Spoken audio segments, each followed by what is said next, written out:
what's important is that materialities assessments are not just done for the sake of reporting. That to me is a missed opportunity, and a lot of work that I think doesn't make justice of all the hard work that all of us do when we do a materiality assessment. So at Santander, we really use the materiality assessment to inform strategy. And we started our journey with almost a white piece of paper, and doing the materiality metrics assessment was so important. And what I found is that materiality, depending then where your company is in this journey of sustainability and embedding ESG, but everywhere I worked, I found materiality moved the conversation away from opinion and toward fact and insight. And I think this is so important because sustainability and ESG are too often treated as opinions. I can't stress enough how important it is that it's used to inform your strategy. And I think that there is this outward looking of, it helps you inform external stakeholders. But in my experience, I found it very useful also to inform my internal stakeholders.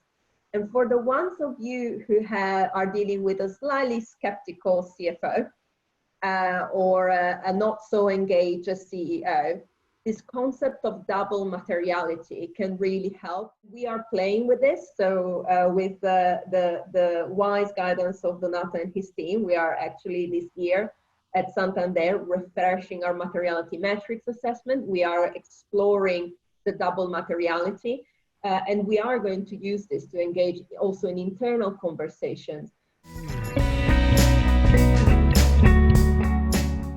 It's a very delicate time for many businesses, and it's one in which the return on investment and the time that you can dedicate to projects is limited. But we found, of course, your platforms are quite a cost-efficient way of doing a double materiality, and I think that really helps. I mean, I remember the days a decade ago when we were doing a materiality assessment that would take 3-6 months of desk research. I think that technology has really enabled us to be much more quick, efficient, and somehow being able to use data to do the legwork for us. So definitely, there's always a balance in between how much effort and you need to put to get what you need. And I think that a platform like Datamaran really helps you to get that job done in a cost-efficient and resources efficient way. At least that's what we found, and that's why we've been able at the moment to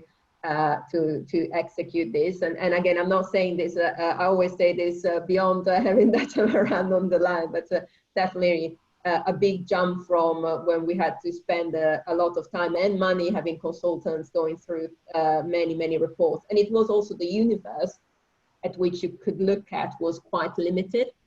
Whereas now you can really broaden it and play with it and really get rich information.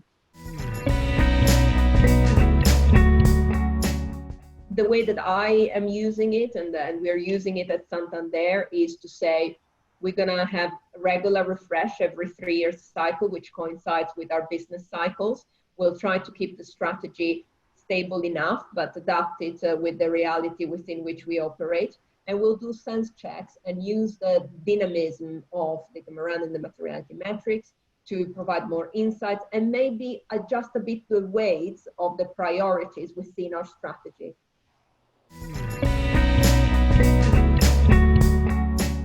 I actually think this is a very good time to look at the materiality, probably now till for the next 6 months, 8 months. I think it's a really good time.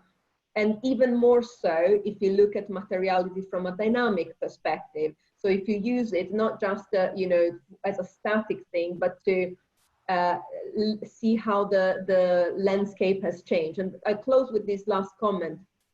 For the ones of you, and I hope that there aren't many, but for the ones of you who have been told within your companies and organizations that we're in the middle of a pandemic, we have other priorities now, ESG or sustainability needs to take a backseat, climate or other things need to take a backseat. I think that a double materiality, a dynamic materiality done now, maybe even a light touch, can really help you to have those conversations and explain, actually, if anything, the pandemic has demonstrated that we need more resilient systems. And look, the topics are more relevant than ever. And these are the topics that are more relevant than ever. They're still making the headlines. What are we going to go about it?